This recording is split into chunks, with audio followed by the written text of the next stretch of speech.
Interessante que o presidente na época era o Bandeira e ele falou, cara, fez uma reunião um dia, falou, vocês que estão aqui vão ver o crescimento do Flamengo. Quem tá daqui para frente vai cada dia crescer junto com o Flamengo. E a gente realmente viu. A salvação é se tornar SAF.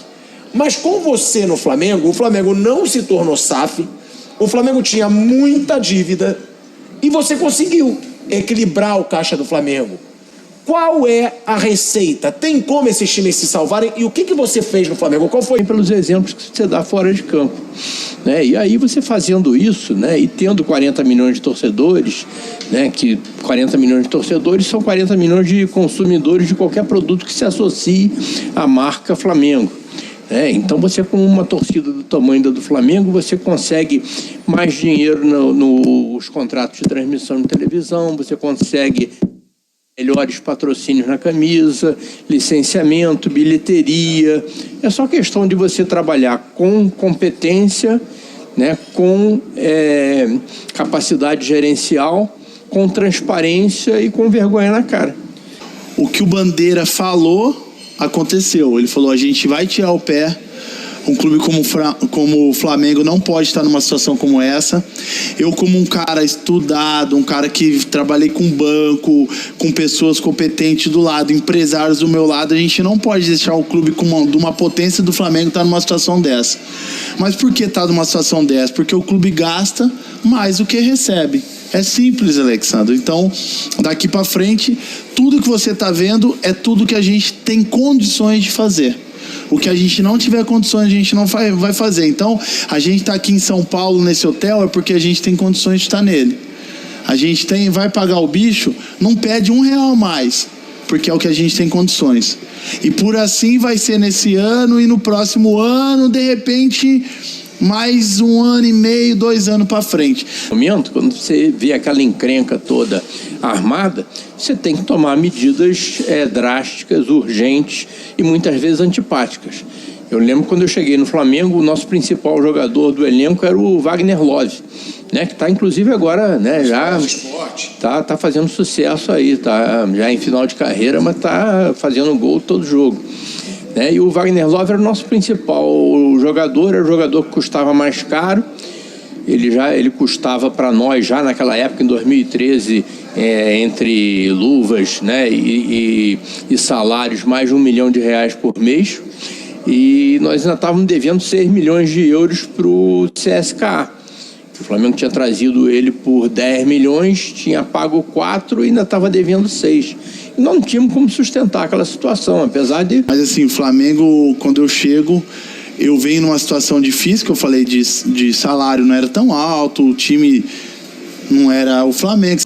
Da nossa administração, nós chegamos a um acordo lá com o Wagner Love, com o empresário dele, com os russos, né? Ele foi muito compreensivo e, infelizmente, nós vamos ter que abrir mão do nosso principal jogador, né? E assim, tivemos que abrir mão dos principais atletas do esporte olímpico do Flamengo, né? Tivemos que interditar a piscina olímpica do Flamengo, que estava rachada e consumindo uma conta de água enorme. A gente brincava dizendo que o nosso segundo jogador mais caro era a conta de água da SEDAI. Primeiro era o Wagner Love, depois a conta da SEDAI. Nós tivemos que tomar um monte de medidas antipáticas, mas necessárias naquele momento, né, para poder correr atrás das certidões negativas, para poder fazer acordo com a Procuradoria da Fazenda Nacional, que as nossas receitas estavam todas penhoradas também. Então, o início foi um início muito difícil, mas você tinha que cortar na carne, não tinha outro jeito. Mas isso daí foi avisado desde o início, né? No meu discurso de posse eu falei isso que eu falei aqui, né? Nós vamos fazer o sacrifício que for necessário para resgatar esse passivo, para voltar a ser um clube cidadão, um clube que dê orgulho aos seus mais de 40 milhões de torcedores. Mas é claro que no início é muito difícil. Qual era a dívida? Porque a contabilidade do Flamengo era uma bagunça tão grande que ninguém sabia qual era a dívida do Flamengo. Nós tivemos que contratar uma empresa de auditoria, uma das top 4 do mundo, né, a Ernst Young, né, a EY, para fazer uma auditoria só da nossa dívida. E nós chegamos à conclusão na época que a nossa dívida era de 750 milhões de reais. Hoje a gente sabe que era mais do que isso, porque à medida que o tempo vai passando, vão surgindo aquelas surpresas indesejáveis, né, que a gente chama de esqueletos no armário. Então a gente sabe que hoje a dívida do Flamengo na época era em torno de 800 milhões de reais. E o Flamengo faturava por ano 220 milhões de reais. Ou seja, nós tínhamos uma dívida, né, o estoque da dívida do Flamengo era 4 vezes o nosso faturamento anual. Quando eu saí do Flamengo 6 anos depois, a dívida tinha reduzido a menos da metade e o faturamento multiplicou por 4. É milagre? Não.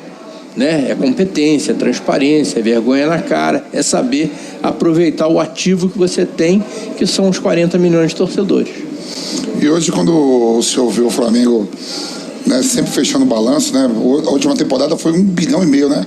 1,5 bilhão o faturamento. O faturamento do Flamengo. Isso dá um orgulho, não, presidente? A tendência é aumentar. Não só isso, só 1,5 bilhão, mas os títulos vindo, porque quando o senhor multiplica por 3 aí o faturamento... Ele multiplicou por 4. Por 4. Sinônimo que tem jogadores melhores para vir, vai vir títulos, tem dinheiro para contratar, que nem está contratando agora. Quando você começa a fazer o dever de casa, né, e aí vai reduzindo a despesa e cortando o supérfluo e vai aproveitando as suas potencialidades, aí você começa a fazer um contrato melhor com a televisão, você se conseguir. Na época nós lutamos para conseguir as certidões negativas para poder assinar aquele contrato de patrocínio com a Caixa Econômica, né? E a Caixa Econômica, como uma empresa estatal, ela só pode assinar contrato de patrocínio com quem tem certidão negativa. Então o Flamengo conseguiu a certidão negativa e aí assinamos o contrato de patrocínio com a Caixa. E aí começamos e aí fechamos também contrato de patrocínio com os outros espaços da camisa. Começamos a trabalhar sério a questão do licenciamento de produtos. Antigamente você via vários produtos sendo vendidos na rua, no comércio, usando a marca Flamengo, e o Flamengo não recebia nenhum tostão daquilo.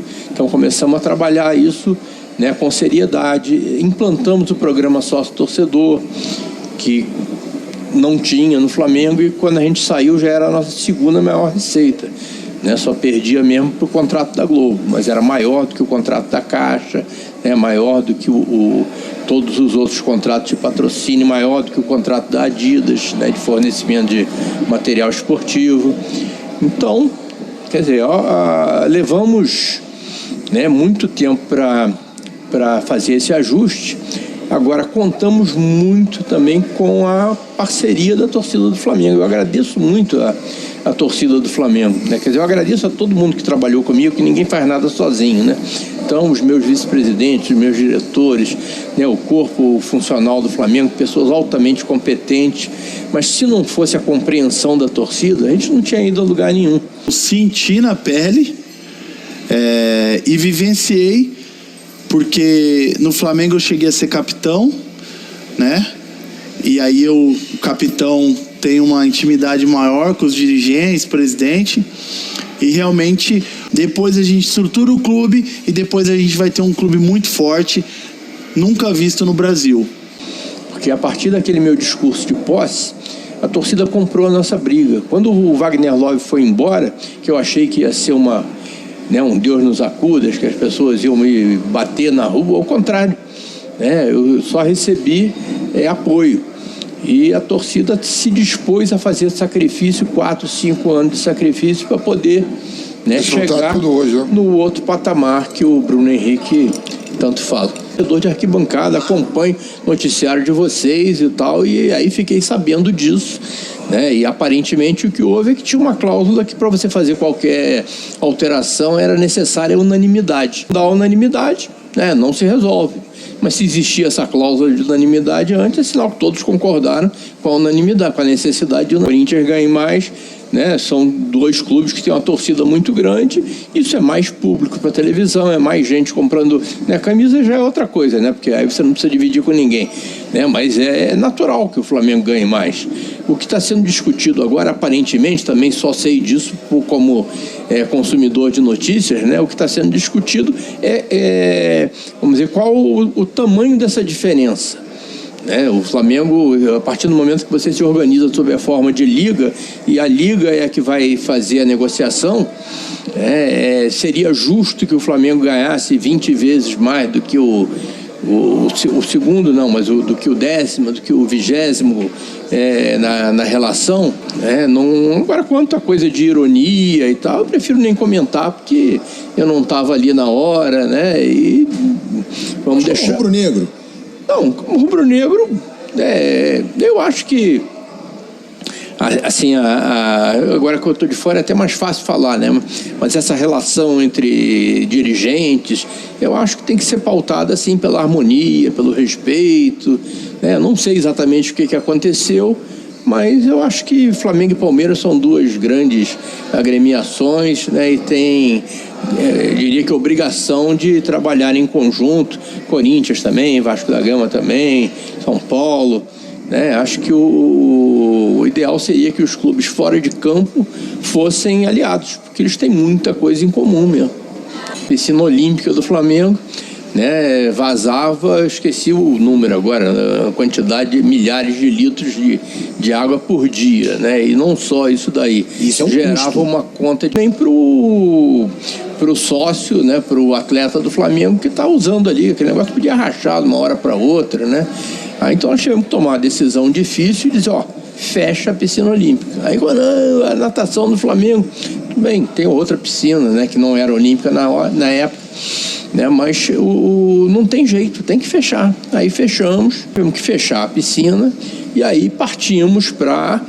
Aí, com as certidões negativas, a gente conseguiu ter acesso à lei de incentivo à lei de incentivo ao esporte, né? Tivemos acesso a recursos das loterias, tivemos acesso a convênios que nós fizemos com entidades internacionais, com o Comitê Olímpico Americano, por exemplo, e conseguimos colocar ali num prazo de 2-3 anos a melhor piscina da América do Sul. Fora. E eu lembro que teve a reunião e eu lembro até hoje que eu fui como capitão, 4 membros da torcida no aeroporto, e o Bandeira falou assim: vocês estão esquecendo a reunião que a gente teve há 5 meses atrás? Que eu não prometi título para vocês? Eu prometi reestruturação e vocês falaram que estavam comigo para ver o Flamengo ser campeão daqui os próximos 10 anos, que a gente ia sofrer. Eu ouvi isso, eu me arrepio de falar porque eu ouvi, ninguém me contou. E o Bandeira é desse tamanho, e o chefe da torcida do Flamengo era 4 Butamonte. Ele falou: vocês estão esquecendo a conversa que a gente teve há 5 meses atrás e que vocês concordaram em passar a dificuldade em 1 ano e meio, 2 anos de clube, para depois o Flamengo ser campeão de tudo? Então vocês estão me cobrando o que aqui? Virou as costas e saiu. 10% do faturamento. Então, já que é 10% do faturamento, eu pago 10% do faturamento e não estou nem aí para pagar a verba rescisória. Se eu tiver que mandar alguém embora, se eu tiver que descumprir um contrato com o atleta, isso vai gerar uma ação trabalhista. Eu não quero saber se eu vou pagar meus 10% Foi mesmo. Esse ano, quando a gente chegou lá, tinha mais de 600 ações trabalhistas em que o Flamengo já era réu. Né? E aí o que a gente fez? Vamos... organizar isso daqui. Então, a partir de agora, o Flamengo, toda vez que rescindir um contrato, nós vamos pagar as verbas rescisórias direitinho. Nós vamos pegar os principais credores trabalhistas, vamos chamar para fazer acordo. Você lembra que quando a gente chegou lá, tinha a dívida do Ronaldinho, a dívida do Joel Santana, a dívida do Petkovic, a dívida do Romário. Todo mundo era credor do Flamengo, essa dívida só aumentava. Aí chamamos todo mundo para conversar e dizendo: nós vamos pagar assim, assado e tal coisa, nesse prazo tal, topo, né? E aí, para surpresa geral, a gente fez o acordo e cumpriu, que o Flamengo normalmente fazia acordos e não cumpria. Então nós cumprimos o acordo e aí fomos diminuindo isso, pagamos a todo mundo, não tem esses credores todos famosos e tal, num prazo assim de 2-3 anos já estava tudo quitado. Aí e a dívida dos credores trabalhistas começou a diminuir e a fila, em vez de aumentar, foi diminuindo. E a gente pagando 10% lá do faturamento.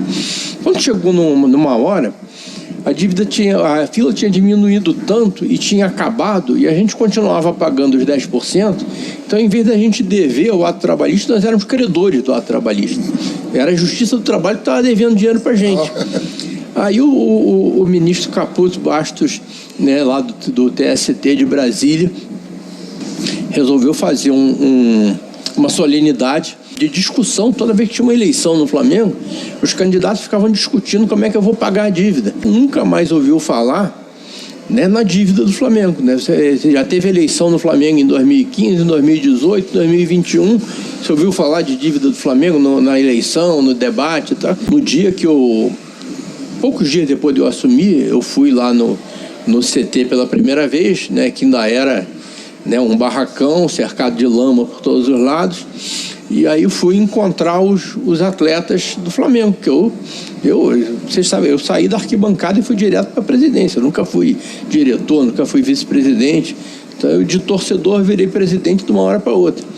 Então, aqueles jogadores que estavam lá, né, eram os meus ídolos, né? Eu ia para o Maracanã gritar o nome dele, né? Felipe, Léo Moura. Estava lá, Y, Wagner Love, aquela turma toda que eu não conhecia pessoalmente. Aí eu fui lá me apresentar a eles.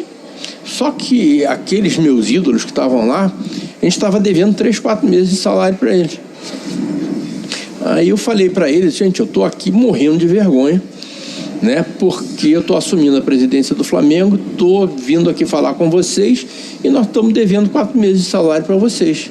Isso é uma vergonha. Ainda falei assim: eu estou saindo de uma empresa, tinha me aposentado, né, no BNDES. Eu trabalhei mais de 30 anos lá e o BNDES nunca atrasou meu salário nem 10 minutos, quanto mais 4 meses. Né? Então eu falei: isso daí não vai acontecer mais, nós vamos fazer um sacrifício, a gente vai se virar aqui, mas vocês podem ter certeza que isso não vai mais acontecer. Manchete nos jornais esportivos: Flamengo paga janeiro. Só que nós estamos em maio, né? O Flamengo pagou, isso era notícia. Toda vez que o Flamengo pagava uma folha de pagamento, era notícia. Isso não pode ser notícia, gente. Um clube pagar, uma empresa pagar a sua folha de pagamento, isso é obrigação, tem que ter uma vez por mês e tal. E eu falei para eles: isso vai deixar de ser notícia. Né? O Flamengo vai pagar e ninguém vai saber, porque ele vai pagar no dia certinho, no 5º dia útil do mês seguinte. E assim aconteceu, né? Em primeiro ano do nosso mandato, a gente já estava em dia com o pagamento dos salários. Eu entrei para o concurso público em 1977, né? E rodei todas as áreas do banco. E no BNDES, como você analisa as empresas dos outros, eu passei lá 30 anos, né, analisando o que acontecia nas empresas dos outros, né? A eleição de 2012, e estava se formando uma chapa, né, formada por executivos, empresários, rubro-negros, que estavam insatisfeitos com aquela situação e queriam apresentar alguma coisa nova em termos de administração. Aí eu gostei da ideia, né, e resolvi apoiar aquela chapa, né? Eu era um apoiador. Só que as pessoas que eram os candidatos a presidente e a vice, eles foram impugnados. Aí começou a se levantar: não, vem cá, esses caras aqui não podem ser candidatos a presidente, porque você precisa ter 5 anos de vida associativa ininterrupta. Né? E eles não tinham, tinha até uma interpretação de que talvez pudessem ter, né? Mas começou a se levantar que eles não tinham, poderiam ter a candidatura impugnada. Aí eles começaram a pensar assim: não, precisamos de um plano B. Né? Se a gente for impugnado, precisa de alguém para assumir a candidatura. Aí começaram a olhar lá entre eles, lá da chapa também, que também não tinha os 5 anos e tal, mas ele falou: eu conheço um colega meu lá do banco que vai se aposentar daqui a pouco, não, e que ele não tem 5, não, ele tem mais de 30 anos de vida associativa ininterrupta, é Flamengo doente, é torcedor de arquibancada, vai a todos os jogos, comprou o título de sócio proprietário para todos os filhos, né? E já foi executivo do BNDES e tudo. Aí vamos perguntar lá se ele topa ser o plano B. Né? O Valim, que era o candidato a presidente, inclusive, ele tinha sido do BNDES também, já tinha saído há algum tempo. Ele me conhecia de lá, mas nós nunca trabalhamos juntos. Mas quando o Rafael Strauch soprou o meu nome, eles resolveram conversar comigo. Aí foram um dia lá no banco e tal. Vem cá, você toparia, no caso da gente ser impugnado, você assumir aí a presidência, a candidatura? Eu falei, topo. Né? Eu ia me aposentar e tal. E o Flamengo, gente, é a minha coisa mais importante da minha vida, depois da minha família, né? Então, é claro, se eu puder ajudar, claro que eu topo. Eu iria ajudar de outra maneira também, se precisassem. E aí, efetivamente, aconteceu, né? Aí teve uma reunião lá do Conselho de Administração para avaliar, né, se eles tinham ou não tinham, e de uma hora para outra a minha vida virou pelo avesso, porque eu saí da arquibancada para ser candidato a presidente do Flamengo. Aí fizemos o resto da campanha, muito grande dos rubro-negros, da torcida, né, para tentar mudar aquilo ali. Abrir mão do... detalhe. Eu lembro até hoje que teve uma reunião no aeroporto, que nós chegamos de um jogo contra o Bolívar da Libertadores, onde se a gente perde, a gente já fica eliminado da Libertadores. Nós ganhamos o jogo, inclusive eu fiz um gol, acho que ganhamos de 2-1, se eu não me engano.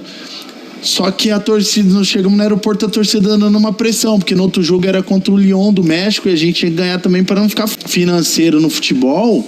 Ele fala muito alto. Você tem um grupo, né, com bons jogadores, com jogadores de nível de seleção, você sai muito na frente. Mas muito na frente. É só você pegar os 4 últimos colocados do Campeonato Brasileiro. Podem ser convocados. Quem que a gente olha hoje no Vasco? Quem que a gente olha hoje no Cuiabá e fala assim, mano, esse cara joga demais. Então, assim, o nível de financeiro no futebol, quando você tem elenco forte, falou assim, cara, pra gente ganhar tudo, a gente não pode ser isso aqui.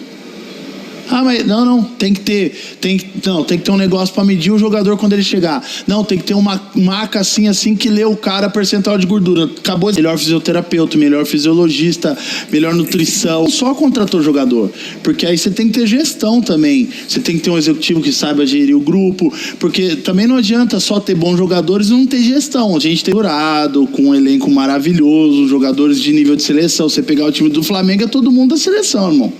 Então, eu falei até num outro lugar que eu tive. O cara que veste a camisa do Flamengo, ele não pode, nesse momento, ele não pode passar 4 jogos sem fazer gol, me desculpe. Não pode. 4, 5 jogos é absurdo. Com o tanto de bola que passa ali, hein? Quando ele começou a jogar do lado, que ficou ele e o Pedro, eu falei, o Gabigol perdeu a Copa do Mundo. O Brasil tá carente ao número 9. Carente ao número 9, o maior clube hoje, os maiores clubes do Brasil, quem Flamengo, Palmeiras, Corinthians, quem tiver fazendo gol vai ser aclamado para a seleção. E hoje quem tá de 9 no Flamengo é o Pedro, e o Pedro vai fazer gol. Falei pro meu filho. E o Gabi ficou do lado, roda pra cá, roda pra lá, passe, e o Pedro posição. O Pedro continua no banco, porque dificilmente o Gabriel, nem sei como chama ele agora, o Gabigol dificilmente passaria 4, 5 jogos sem fazer gol no Flamengo. Ou seja, o Pedro continuaria no banco e ele seria o convocado para a seleção, que seria o camisa 9 do Brasil, da seleção. Não tem como.